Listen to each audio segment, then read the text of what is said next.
Hello everyone. In this video we will discuss about the fertilization and implantation. First of all we will discuss about the fertilization.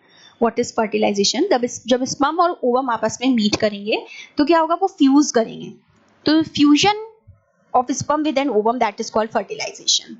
तो copulation के time पे, during copulation जब coitus होता है तो semen is released by the penis into the vagina. This process is called insemination. जब semen release होता है पेनिस से into the vagina, that is called insemination. So जो मोटाइल स्पर्म्स होते हैं from the male that swim rapidly pass through the cervix, enter into the uterus and finally reach the junction of the isthmus ampullary isthmic junction of the fallopian tube. These are the parts of the female reproductive system. अगर किसी को नहीं पता है कि isthmus और ampulla क्या होते हैं, फेलोपियन ट्यूब क्या होता है, so you can see my previous video. उसमें मैंने फीमेल रिप्रोडक्टिव सिस्टम में बताया है कि फेलोपियन ट्यूब क्या होते हैं और इस्थमस और एम्प्यूला क्या होता है. फेलोपियन ट्यूब जो है वो ओविडक्ट होते हैं of the female reproductive system, और इस्थमस और एम्प्यूला इसी के ही पार्ट्स हैं, फेलोपियन ट्यूब के ही पार्ट हैं. तो जो स्पर्म्स होते हैं उन्हें कहाँ जाना होता है? इस्थमस और एम्प्यूला में जाना होता है of the fallopian tube. Diagram में भी दिखा देती हूँ आपको. This is the diagram.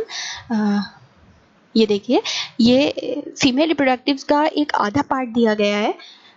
यहाँ पे क्या हो रहा है, ये जो ओवम है वो है मेच्योर ओवम है, जो ओवम रिलीज हो रहा है. दिस इज द, ये पार्ट क्या है, ये वही है. दिस इज द ओविडक्ट है. ये इसके तीन पार्ट्स होते हैं, एम्प्यूला, इस्थमस एंड इन्फंडिबुलम. इस इन्फंडिबुलम में क्या होते हैं, बहुत सारी एजेस होती हैं. आप देख सकते हैं diagram from the previous video. यहाँ पे एजेस होती हैं जिन्हें हम कहते हैं फिब्री, जो कि क्या करती हैं, स्पर्म्स को ले जाने का वर्क करती हैं. तो स्पर्म्स पास होते हैं इनटू द यूट्रस और इस्थमस और एम्प्यूला के जंक्शन में पास होते हैं. ओवरी से ओवम रिलीज होगा. As you all know that ovum is released by the ovary, that is also transported to the ampullary isthmic junction. तो इन्हें कहाँ जाना होता है? From to the ampullary isthmic junction. This is the ampullary isthmic junction. तो इन्हें यहीं पर जाना होता है. You can see in the diagram. This is the diagram. ये ओवम है और ये स्पर्म है. इन्हें यहाँ पर ही मीट करना होता है from the ampullary isthmic junction. ये जो जंक्शन पूरा दिखाई दे रहा है, ये क्या है? एम्प्यूलरी isthmic junction of the fallopian tube. तो fertilization can only occur if the ovum and sperm are transported simultaneously to the ampullary ischemic junction. fertilization कब होगा? जब दोनों ओवम भी और स्पर्म भी एक साथ ही एम्पुलरी इस्थमिक जंक्शन में ट्रांसफर करेंगे. तो यही रीजन है. This is the reason why not all copulation lead to fertilization in pregnancy. के सारे ही कॉपुलेशन फर्टिलाइजेशन और प्रेगनेंसी क्यों नहीं करते हैं? दिस इज द रीजन, क्योंकि जो फर्टिलाइजेशन है वो तभी अकर होगा if the ovum and sperm are transported simultaneously to the ampullary isthmic junction. मतलब इस ampullary isthmic junction में simultaneously पास होंगे स्पर्म भी और ओवम भी.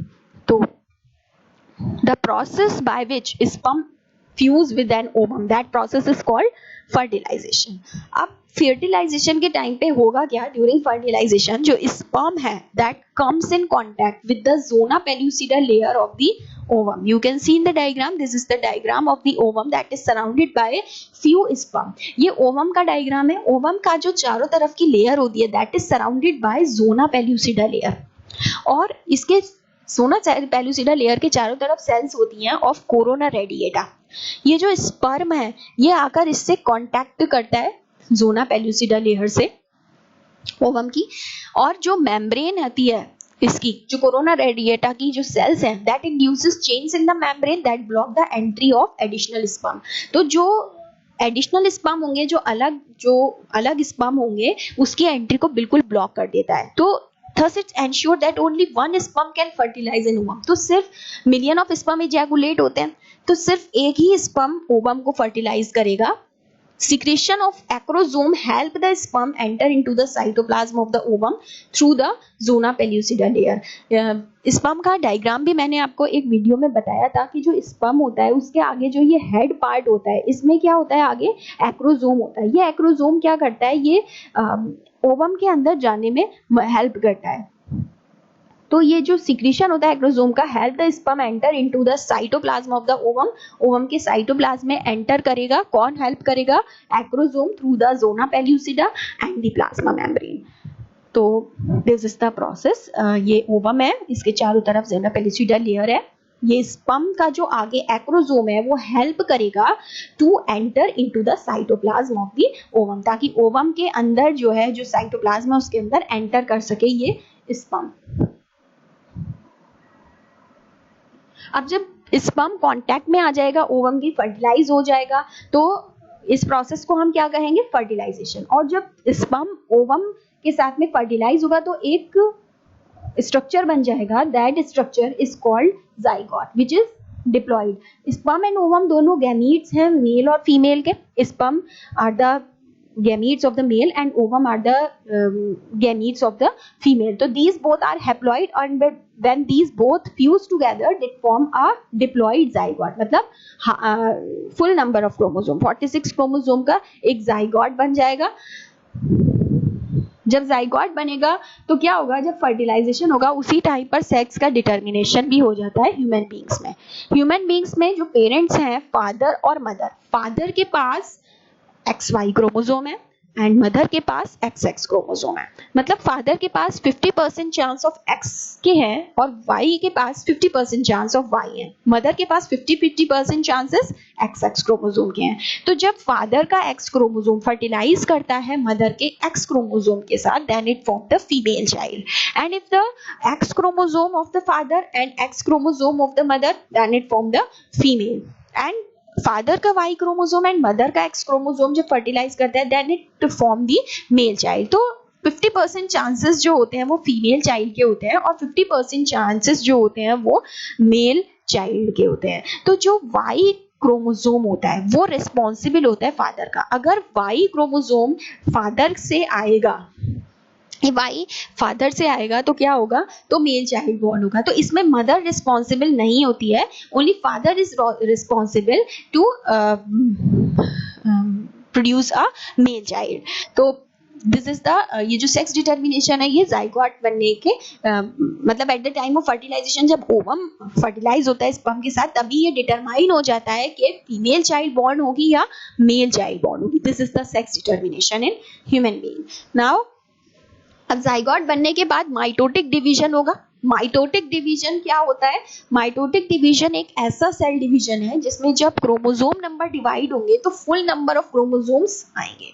नाउ क्या होगा, जो माइटोटिक डिवीजन है वो स्टार्ट हो जाएगा as the zygote moves through the isthmus of the oviduct called cleavage towards the uterus and form 2, 4, 8, 16 daughter cells that is called ब्लास्टोमेयर्स।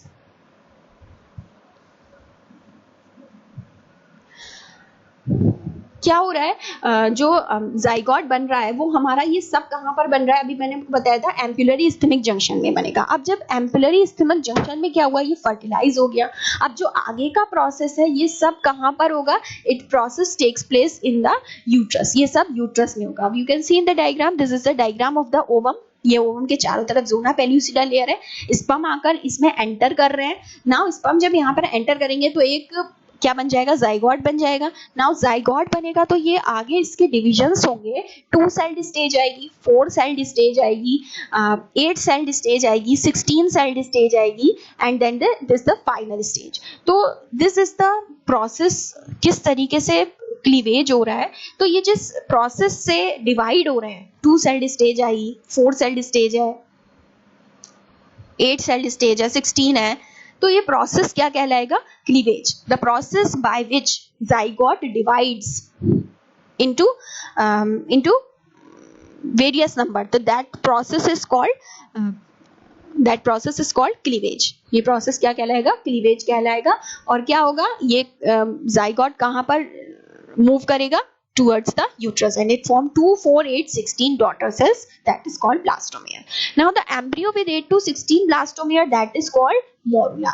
8 से 16 celled की जो सेल होती है, ये जो दिखाई दे रही है, ये this is called morula। और ये किस शेप का होता है, बॉल शेप का होता है, हार्ड होता है ये this morula। ये अपने आप को इस शेप में कन्वर्ट कर देगा, this is called morula। ये सेल्स कहलाती हैं ब्लास्टोमेयर्स।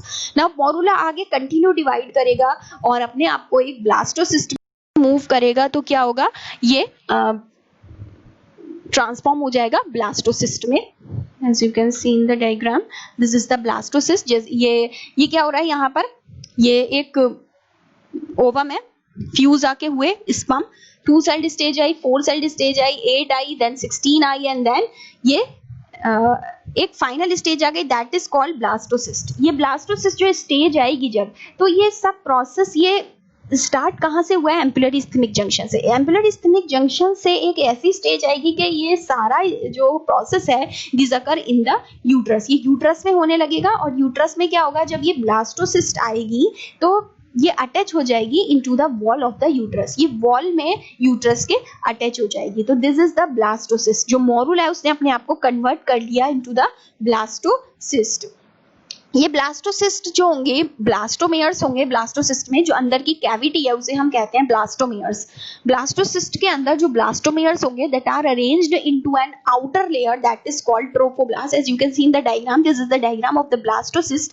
ये बाहर की जो लेयर है दैट इज कॉल्ड ट्रोफोब्लास्ट, और जो अंदर की जो इसकी सेल्स हैं इसे हम कहते हैं inner cell mass. This is the trophoblast, और ये क्या है अंदर, इनर सेल मास। तो ये जो मोरुला के बाद जो स्टेज आएगी ये अपने आप को कन्वर्ट कर लेगी एक ब्लास्टोसिस्ट में, जिसमें क्या होगा, जो बाहर की लेयर होगी दैट इज कॉल्ड ट्रोफोब्लास्ट और अंदर की लेयर होगी inner cell mass, and it attached to the endometrium of the uterus, के एंडोमेट्रियम ऑफ द यूट्रस में जो है अटैच हो जाएगी। And this process is called implantation. यही क्या है, इम्प्लांटेशन। जब ब्लास्टोसिस्ट जो है अटैच हो जाएगा from into the inside wall of the uterus, that is called implantation. जो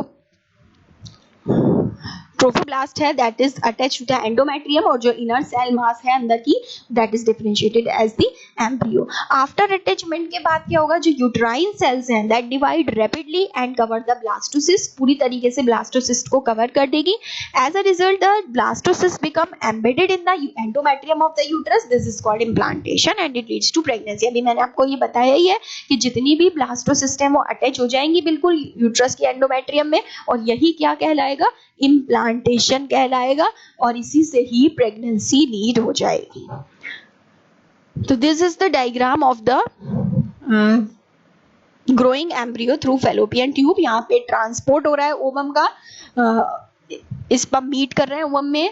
2 सेल्ड स्टेज आ रही है, 4 सेल्ड स्टेज आ रही है, 8 सेल्ड स्टेज आ रही है, देन 16 सेल्ड स्टेज आ रही है, देन ब्लास्टोसिस्ट बन रहा है। ब्लास्टोसिस्ट जब बनेगा तो ये एंडोमेट्रियम ऑफ द यूट्रस में जाकर अटैच हो जाएगा। This process is called implantation. तो this is the whole process which occur in fertilization and implantation. So this is all about this video. If you like the video, then like it and subscribe it. Thank you.